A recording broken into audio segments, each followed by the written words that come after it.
আসসালামু আলাইকুম। আমার ঘরে আমার স্কুলের আজকের ক্লাসে সবাইকে স্বাগতম।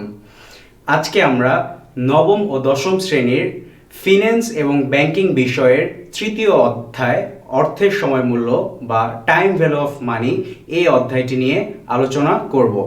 তো আজকের ক্লাসে আমরা যা যা শিখব তা যদি আমরা একটু দেখি, যে আজকের ক্লাসে আমরা শিখব অর্থের সময়মূল্যর ধারণা, অর্থের সময় মূল্য কিভাবে গুরুত্ব বহন করে বা কি গুরুত্ব বহন করে আর্থিক সিদ্ধান্ত গ্রহণের ক্ষেত্রে সেইটা। তারপর থাকছে আমাদের জন্য ভবিষ্যৎ মূল্যের ধারণা এবং তা কিভাবে নির্ণয় করতে হয়, আবার বর্তমান মূল্যের ধারণা এবং তা কিভাবে নির্ণয় করতে হয়। এই চারটি টপিক আজকের ক্লাসে আমরা আলোচনা করব। তো চলে যাচ্ছি মূল আলোচনায়। তো অর্থায়নের ধারণা বা অর্থের সময়মূল্যের ধারণা যদি আমরা ব্যাখ্যা করতে চাই, অর্থের সময়মূল্যের ধারণাটা হলো এরকম। অর্থের সময়মূল্য বলতে বোঝাচ্ছে যে সময়ের পরিবর্তনের সাথে সাথে অর্থের মূল্যের যে তারতম্য ঘটে তাকেই আমরা অর্থের সময়মূল্য বলতে পারি। অর্থের সময়মূল্যের ধারণা যদি আমরা ব্যাখ্যা করতে চাই, অর্থের সময়মূল্যের ধারণাটা হলো এরকম যে আজকের 100 টাকা 1 বছর পর বা 2 বছর পর বা 5 বছর পরের 100 টাকার সমান নয়। তো যদি আমরা আমাদের কোনো বন্ধুর কাছ থেকে 100 টাকা ধার নেই এবং এই 100 টাকা যদি আমি তাকে 1 বছর পর ফেরত দিতে চাই, তাহলে কিন্তু তাকে 100 টাকা ফেরত দিতে পারবো না।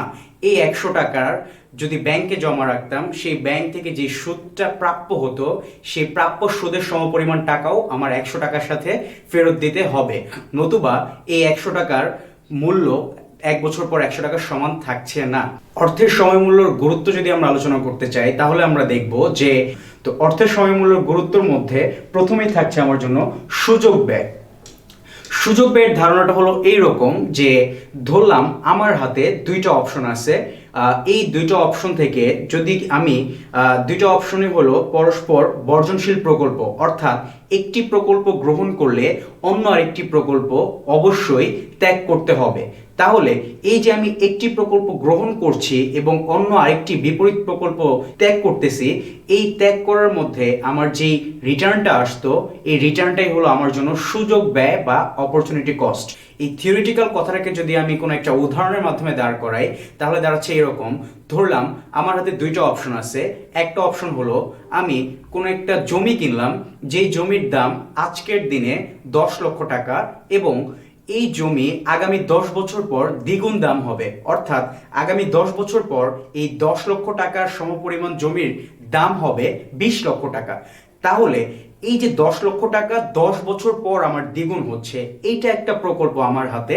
আরেকটা প্রকল্প ধরলাম আমার হাতে আছে এইরকম যে এই 10 লক্ষ টাকা চাইলে আমি সোনালী ব্যাংকে জমা রাখতে পারি এবং এই জমাকৃত টাকার উপর আমার 8% হারে সুদ দিবে, যেটা 8% হারে সুদে আমার একটা নির্দিষ্ট সময় পরে দ্বিগুণ হবে।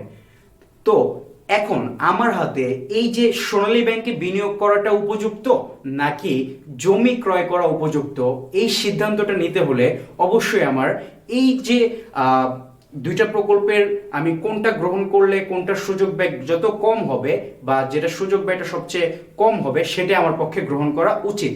তো যদি আমরা এই সুযোগ ব্যয়টাকে নির্ণয় করার জন্য ফিন্যান্সের বা অর্থায়নের একটি সূত্র ব্যবহার করি, যেটাকে আমরা রুল অফ 72 বা 72 সূত্র যেটা আমরা বলে থাকি, সেটা যদি ব্যবহার করে থাকি, তাহলে দেখব রুল অফ 72 ব্যবহার করে আমরা সুদের হার বের করতে পারি, যেখানে আমার সুদের হার বের করার জন্য 72কে ভাগ দিতে হবে সময় দ্বারা। আবার যদি আমি সময়টাকে বের করতে চাই, তাহলে 72কে ভাগ দিতে হবে আমার সুদের হার দ্বারা, যেটাকে আমরা দেখাচ্ছি I is equal to 72 divided by n। এখানে I সমান সমান দাঁড়াচ্ছে সুদের হার এবং n সমান সমান দাঁড়াচ্ছে সময়। আবার যদি আমি n অর্থাৎ সময়টাকে বের করতে চাই, যে আমার একটা নির্দিষ্ট পরিমাণ টাকা কত বছরে দ্বিগুণ হবে, সেই বছরটাকে যদি আমি বের করতে চাই, তাহলে আমি n এর সূত্রটা ব্যবহার করতে পারি, n is equal to 72 divided by I। তাহলে আমার বইয়ের যে উদাহরণটা দেয়া আছে যে একটি জমি ক্রয় করলে 10 বছর পর সেই জমি দ্বিগুণ হবে, অর্থাৎ আমার এখানে যদি আমি 10 বছর আমার এখানে সময়টা দেয়া আছে, লাগবে আমার সুদের হার, অর্থাৎ আমার এই যে টাকাটা 10 বছর পর দ্বিগুণ হচ্ছে, কত সুদের হারে দ্বিগুণ হচ্ছে, এটা যদি আমি বের করি তাহলে দেখব যে সুদের হার অর্থাৎ আয়ের সূত্রতে যদি আমি এই তথ্যগুলো বসাই তাহলে দেখব যে সুদের হার সমান সমান 72/n। এখানে n আমার জন্য 10 বছর, তাহলে 72কে যদি আমি 10 দিয়ে ভাগ করি তাহলে আসছে আমার জন্য সুদের হার 7.20। এবং সোনালী ব্যাংকের ক্ষেত্রে যে আরেকটা প্রকল্প আমার সোনালী ব্যাংকের ক্ষেত্রে আমাকে অফার করা হয়েছিল যে 8% সুদের হারে আমার বিনিয়োগকৃত টাকাটা দ্বিগুণ হবে। তাহলে আমি এখানে বিবেচনা করে পাচ্ছি যে জমিতে বিনিয়োগ করলে আমি সুদের হার পাবো 7.20 এবং সোনালী ব্যাংকের ক্ষেত্রে যদি আমি বিনিয়োগ করি তাহলে সুদের হারটা আসছে আমার জন্য 8%। তাহলে এই দুইটা বিষয় যদি আমি বিবেচনা করি যে দুইটা প্রকল্পের মধ্যে জমি ক্রয় করার ক্ষেত্রে আমার সুদের হারটা আসবে 7.20, কিন্তু সোনালী ব্যাংকে টাকা জমা রাখার ক্ষেত্রে আমার সুদের হারটা আসতেছে 8%। তাহলে এই দুইটা প্রকল্পের মধ্যে সবচেয়ে বেশি বেনিফিট বা সবচেয়ে বেশি সুবিধা পাচ্ছি আমার সোনালী ব্যাংকে টাকা জমা রাখার ক্ষেত্রে। তাই এই যে আমি সোনালী ব্যাংকে টাকা জমা রাখতেছি 8% সুদে, যেটা আমার টাকাটা দ্বিগুণ